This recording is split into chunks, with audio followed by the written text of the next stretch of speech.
जय जय राम, श्री राम जय राम, जय जय राम।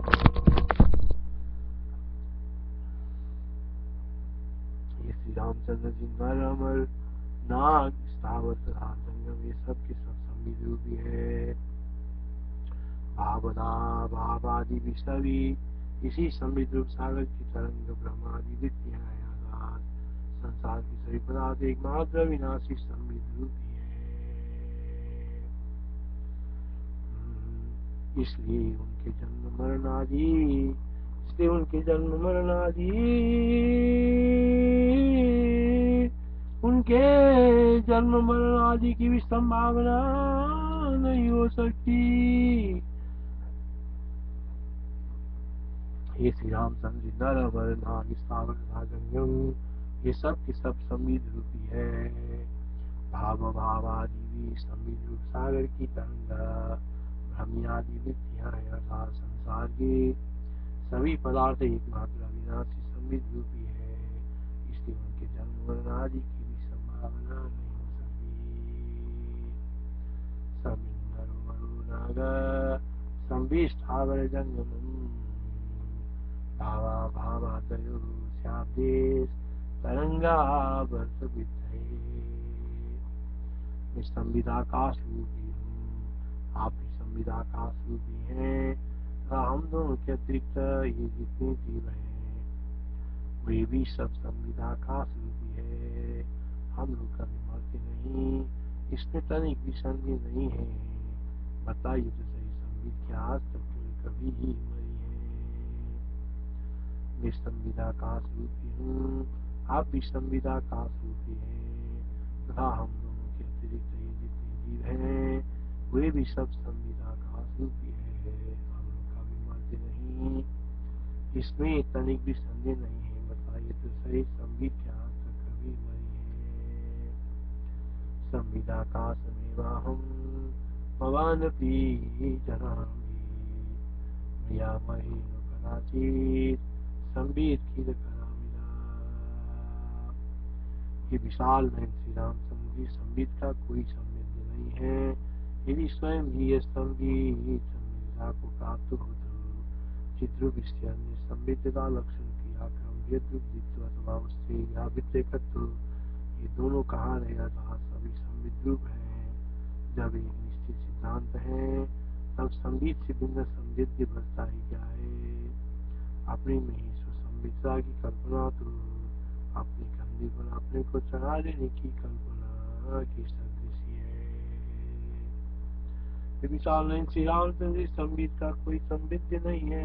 यदि स्वयं ही ये संवितम संवितम संविदता को प्राप्त हो तो चिद्रूप संविदता लक्षण क्रिया कर्म वेद अथवा उससे व्यापित ये दोनों कहाँ है अर्थात सभी संविद रूप है।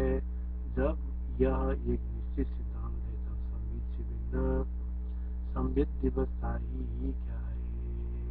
अपने में सुसंविदता की कल्पना तो अपने कंधे पर अपने को चढ़ा लेने की कल्पना के सदृश है। संविदो नास्ति संविदे स्वयं संविदितामिदा, चित्वा दतु विशालाक्षे द्विजैकत्वे कवास्तिते।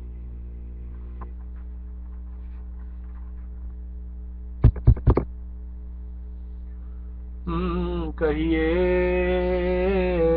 उस संविद के अतिरिक्त नित्य सद्वस्तु क्या है। उस संविद के नित्य सद्वस्तु क्या है।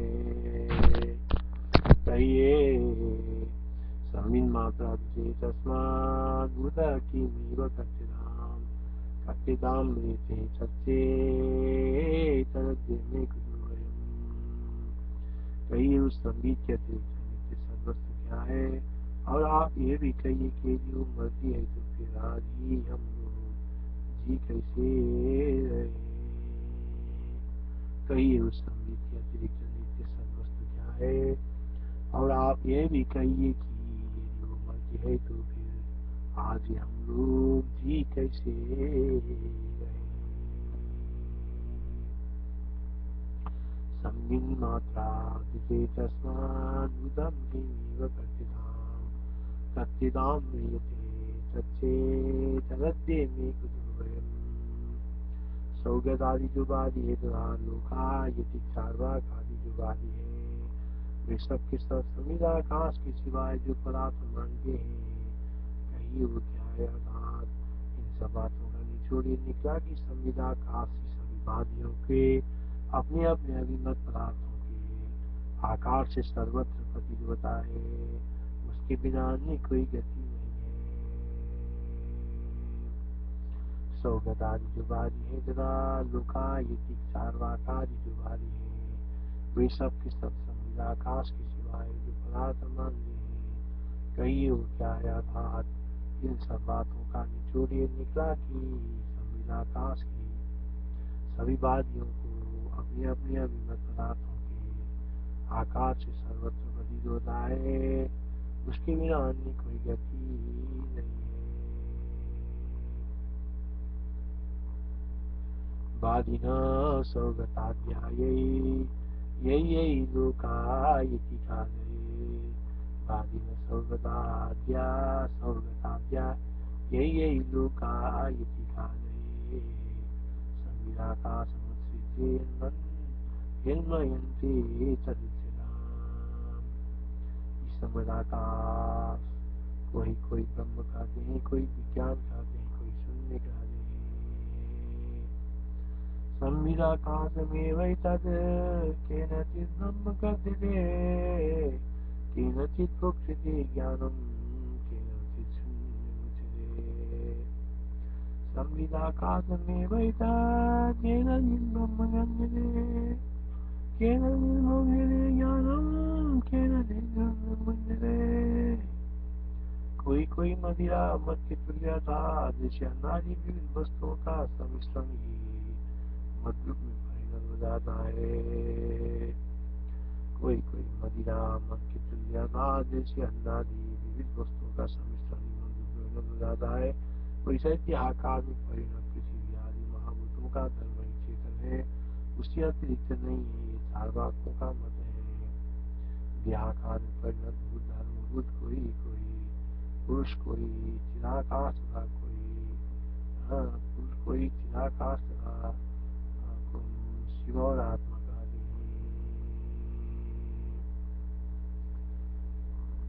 केन चिन्मद सत्यावम केन चित् पुरुषाविदम केन चिदाकाशम शिव आत्मा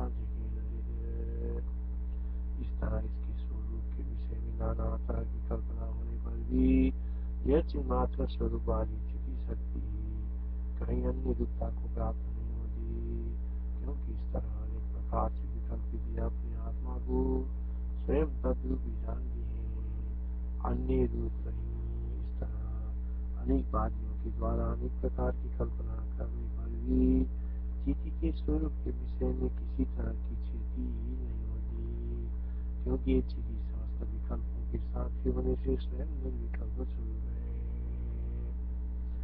इस तरह इसके स्वरूप के विषय में नाना तरह की कल्पना होने पर भी यह चिन्मात्र स्वरूप वाली स्थिति सबकी कहीं अन्य रूपता को प्राप्त नहीं होगी क्योंकि इस तरह अनेक प्रकार से विकल्पित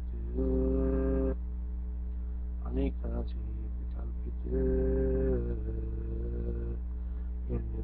में क्योंकि इस तरह अनेक प्रकार से विकल्पित अपनी आत्मा को स्वयं तद्रूप ही जानती है अन्य रूप नहीं इस तरह अनेक वादियों के द्वारा अनेक प्रकार की कल्पना करने पर भी चीज़ के स्वरूप के विषय में किसी तरह की क्षति नहीं होगी क्योंकि चीज़ समस्त विकल्पों के साक्षी होने से स्वयं निर्विकल्प स्वरूप है इस तरह अनेक इसके स्वरूप के विषय में नाना तरह की कल्पना होने पर भी चिन्मात्र स्वरूप वाली स्थिति शक्ति कहीं अन्य रूपता को प्राप्त नहीं होती क्योंकि इस तरह अनेक प्रकार से विकल्पित अपनी आत्मा को स्वयं तद्रूप ही जानती है अन्य रूप नहीं इस तरह अनेक वादियों द्वारा अनेक प्रकार की कल्पना करने पर भी स्थिति के स्वरूप के विषय में किसी तरह की क्योंकि चीज़ी समस्त विकल्पों की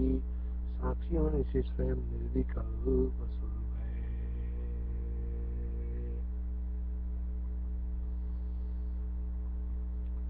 चिन्मात्रमेवमप्युक्तां याति न क्वचिदन्यताम् यस्मात् स्वयं तदेवैव आत्मानं विद्धि नरः।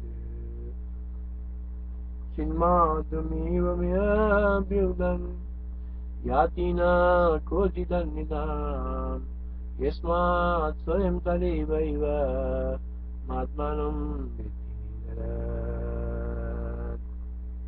मेरे सारे अंग चूर्ण चूर्ण हो जाएं या सुमेरु पर्वत सभी विशाल हो जाएं, इससे चिन्मात्र शरीर वाली मेरी क्या क्षति हुई और क्या वृद्धि हुई। मेरे सारे अंग चूर्ण चूर्ण हो जाएं या सुमेरु पर्वत सभी विशाल हो जाएं, इससे चिन्मात्र शरीर वाली मेरी क्या क्षति हुई और क्या वृद्धि हुई। चूर्णतां यादुयमंगानि सन्तु मे रूपमानिनः काचेति काचवा वृद्धि चिद्रूपा बभूषु।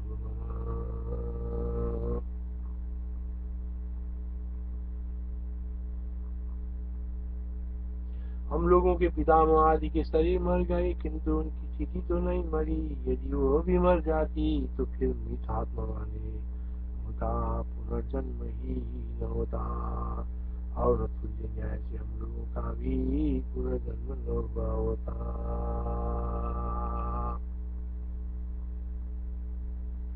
मृदा पिता महाद्यास्तिश्च चिन्ह मृता पिता महाद्याश्चिन्ह मृता सामि ते नियत चित तज्जन्म नैव नाम स्यात् तस्मागम विद संविधान।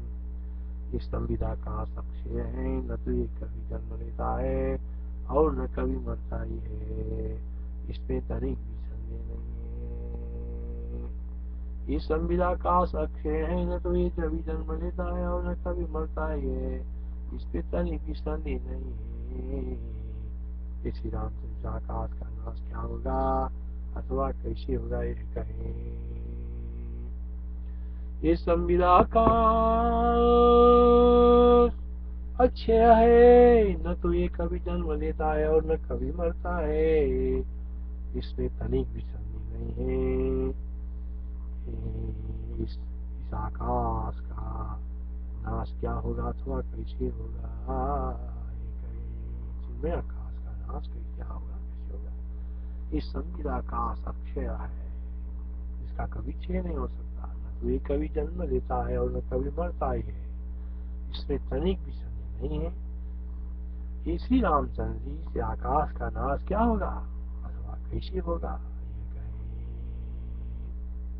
न जायते न म्रियते संविदाकाशमक्षयम् भवेत् कथं कथये किं किलाकाशस्य संजये। इस तरह संविद के नाश का संभव न होने से जगत रूप स्फुरण वाले उदय और अस्तमय से रहित अविनाशी चिदाकाश अपनी आत्मा में ही स्थित है। इस संविदाकाश अक्षय है, न तो ये कभी जन्म लेता है और न कभी मरता ही है, इसमें तनिक भी संदेह नहीं है। ये श्री राम से आकाश का नाश क्या होगा अथवा कैसे होगा ये कहें। इस तरह संविद का नाश का संभव न होने से जगत रूप स्फुरण वाले उदय और अस्तमय से रहित अविनाशी चिदाकाश अपनी आत्मा में स्थित है।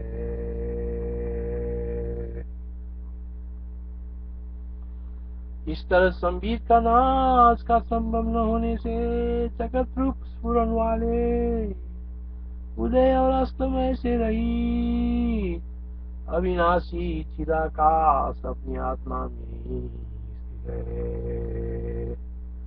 इस तरह संविद के नाश का संभव न होने से जगत रूप स्फुरण वाले उदय और अस्तमय से रहित अविनाशी चिदाकाश अपनी आत्मा में ही स्थित है। इस तरह संबित का नाश का संभव न होने से जगत रूप स्फुरण वाले उदय और अस्तमय से रहित अविनाशी चिदाकाश अपनी आत्मा में ही स्थित है। इस तरह संबित का नाश का संभव न होने से जगत रूप स्फुरण वाले उदय और अस्तमय से रहित अविनाशी चिदाकाश अपनी आत्मा में स्थित है।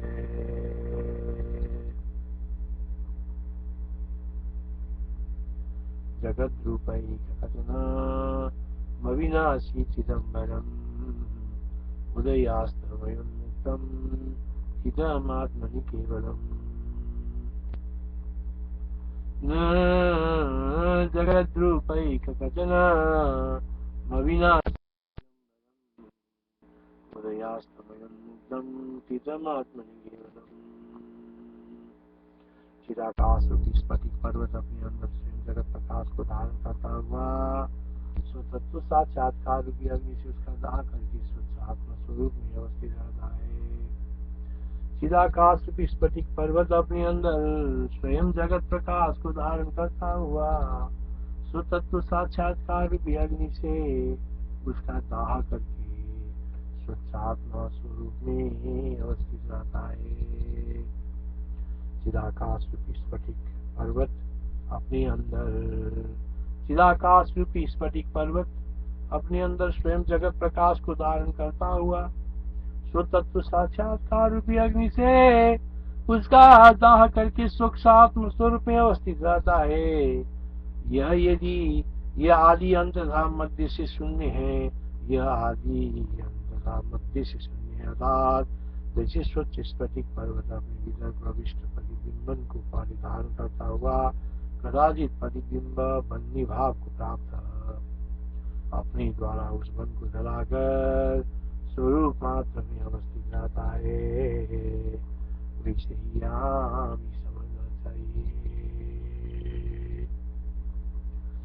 चिदाकाश स्फटिक पर्वत अपने अंदर स्वयं जगत प्रकाश को धारण करता हो तत्व साक्षात्कार रूपी अग्नि से उसका दाह करके स्वच्छ आत्म स्वरूप में अवस्थित रहता है। यह आदि मंदिर से सुनने रात ऐसे स्वच्छ स्फटिक पर्वत अपने भीतर प्रविष्ट ऐसे स्वच्छ स्फटिक पर्वत अपने भीतर प्रविष्ट प्रतिबिंब मन को परिधारण करता हुआ कदाचित प्रतिबिंब बन्नी भाव को प्राप्त अपने ही द्वारा उस मन को जलाकर स्वरूप मात्र में स्थित रहता है, वैसा यहाँ भी समझना चाहिए। जगद्बान ददद्दाहं चिन्नवस्फटिकाचल अनादिमन्दिपर्यन्त स्वच्छात्मनिष्ठि। जगद्बानं ददद्दाहं चिन्नवस्फटिकाचल अनादिमन्दिपर्यन्त स्वच्छात्मनिष्ठि।